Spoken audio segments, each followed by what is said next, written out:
gonna learn today. You gonna learn today. Yeah.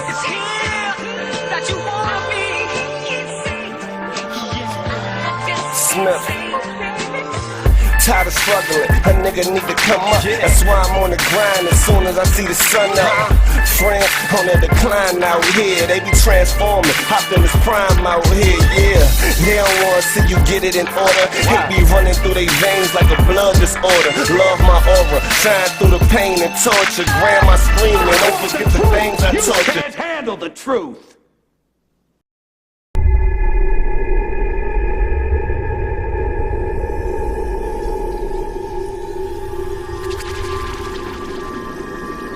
Well, first of all, I just want to put out there that the conscious community started well over a century and a half ago. And what I mean by that, it was a concerted effort by African or African-American Black males in particular, although there were many women involved, I don't want to leave them out, who had a pursuit for knowledge and pursuit for information. So one formal way that this started was in 1834. There was a library for the people of color that started in Philadelphia. And what that entailed was Black folks gathering books and literature to educate themselves. In 1843, you have the Library of People of Color that starts in New York City.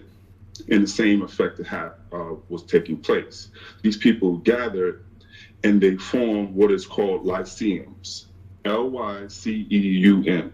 And these lyceums would be, if people have seen the Great Debaters, they would be the predecessors to your debate clubs. And what they would do is they would have really intense debates with one another on various topics. And they just wouldn't be limited to history. They would encompass science, because one of the people who was involved in it was a person named Dr. James McCune Smith. And Dr. James McCune Smith is recognized as the second, Richard Green is the first, the second doctor that we have in America, Black doctor. And so when he came back, because the community paid for him to go to get educated in Europe, because no medical school in America would accept him, he comes back home and he's a part of this. So he would come with bringing scientific topics into the fold. And so debate teams started from that, and intellectual jousts, what have you, started like this. And this is these are the roots of consciousness. So one person that was involved during this time was a person named Alexander Crump. And Alexander Crump is the link between the early 1800s into the 20th century. He dies in, I believe, 1898. So 19th century. Okay. So we have lyceums, we have libraries that take place. Now, you have in Harlem, and just Harlem in particular, I don't want to limit this to everything took place in Harlem and nothing was happening anywhere else. You have pockets of intellectuals that are gathering to have these debates and have these conversations and have these topics. So they take place in Washington, D.C. as well, in Philadelphia, in New York, and in places in Ohio, Amadi, around Wilberforce University. So you have various people involved in these things, and literature is begin to be written. And so they start by writing histories on the African experience. So these are the early foundations. I want to speed up a little bit, if you don't mind, to around 1920.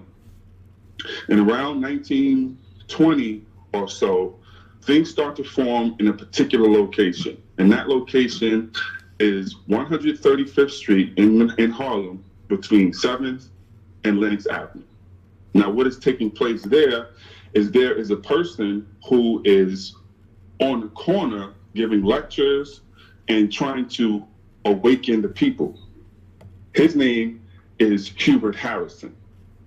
So Hubert Harrison is the first person it was called Speaker's Corner at the time. And the name was borrowed from the Speaker's Corner that is in England that goes way back to the early 19th century. So the name was taken from and they still have it today, obviously. You know, some of the people who may be listening go to Speaker's Corner in England.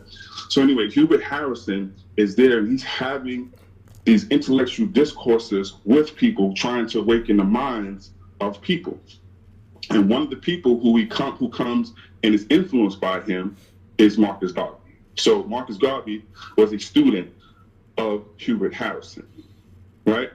So a little bit later, I'm going to get now to specifically the word consciousness. There was a person named Richard B. Moore, Moore, and he was also an intellectual.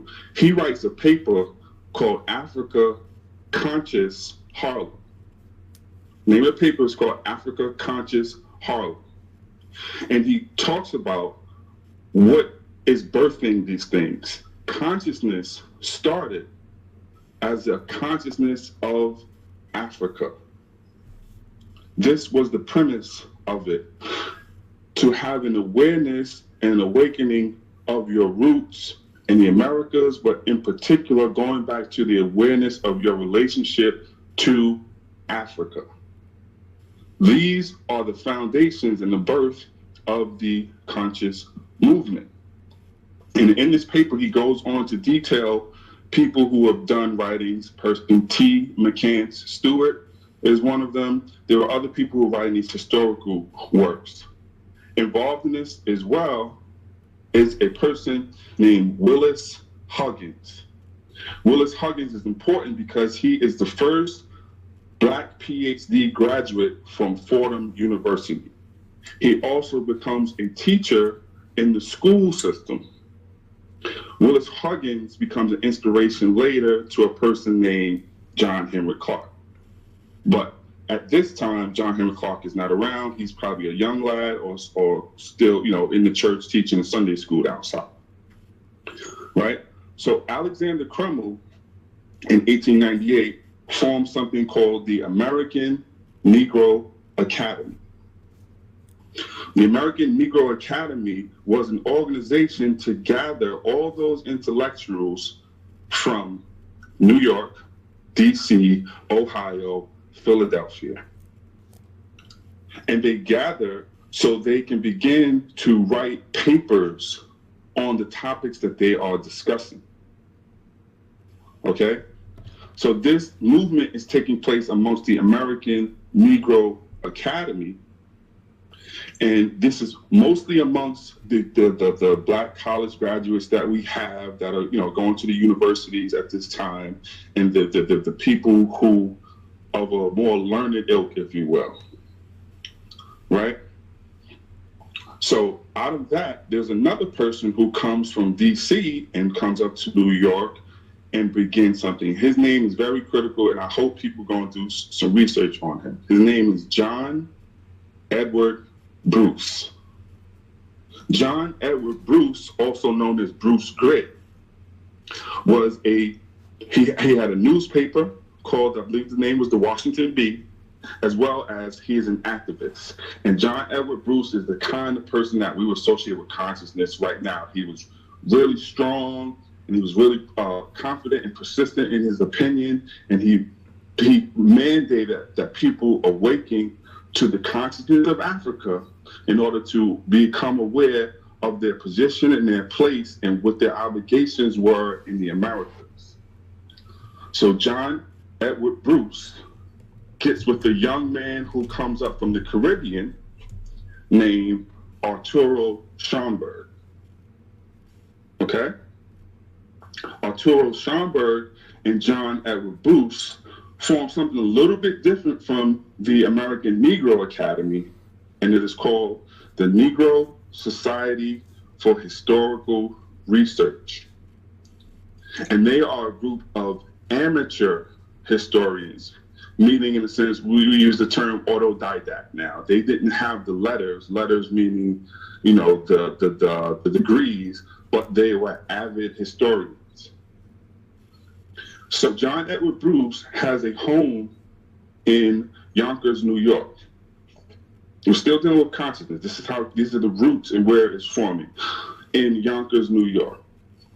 And it was called, I believe the exact name is the Sunday Club.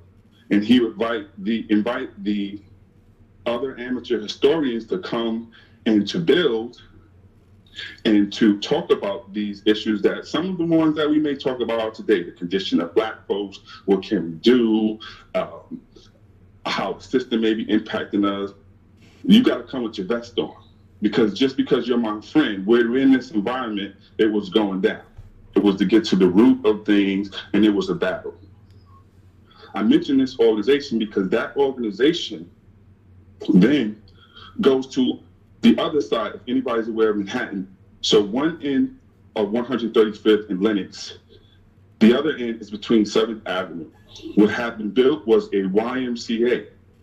YMCAs for Black folks were the center of the community because they provided rooms and resources for people to go and meet. So you had various clubs going to meet at that 135th YMCA. What they start there is something that people may know, that is called the Harlem History Club. That Harlem History Club, these gentlemen are going and having these discussions and these debates and trying to make the people aware and so forth and so on. And there was a young man, there were two young men who come up and are basically, and I don't mean this in the derogatory way, you have to understand, if anybody knows karate or kung fu flicks, they'll get what I'm trying to say by this. But there were two young men who were basically in that group as silent youngsters and coffee boys. Not a coffee boy in the bad sense, but in the coffee boy, it's not your turn to speak. You will do more about learning to listen. Those two men are John G. Jackson and John Henrik Clarke. Okay?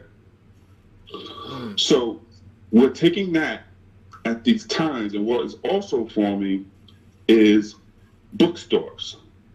The first one, I believe, was in 1920. The address is 135 135th Street. There's a guy named George Young. He starts a bookstore in Harlem. So now Black folks are getting access to the literature of not only white writers, but Black writers. And this is how the people start to awaken. Why Harlem? Because Harlem was the place where people were coming from the South, a little bit from the Midwest, and all these various places, and coming to make it what it became. It wasn't New York Black folks that made Harlem Harlem. It was people coming from Alabama, North Carolina, Philadelphia, Massachusetts, or whatever, making Harlem Harlem, right?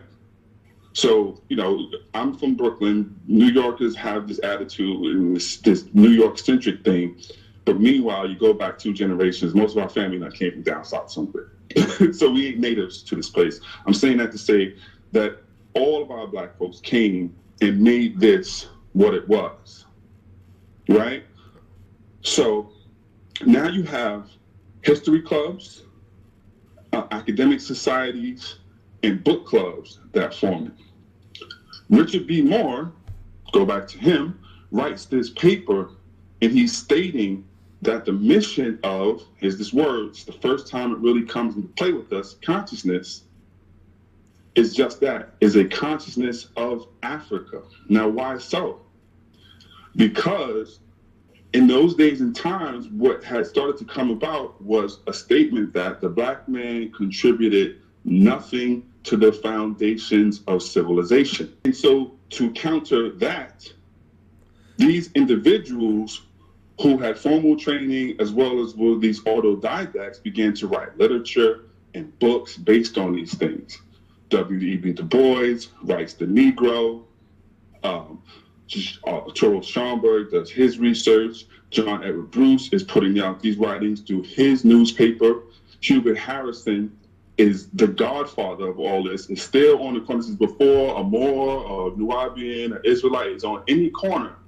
There was a Black man who was an atheist at that, standing on the corner trying to teach people on a soapbox. This is where the whole standing on your soapbox doesn't come from him, but that expression comes because they literally stood on soapboxes.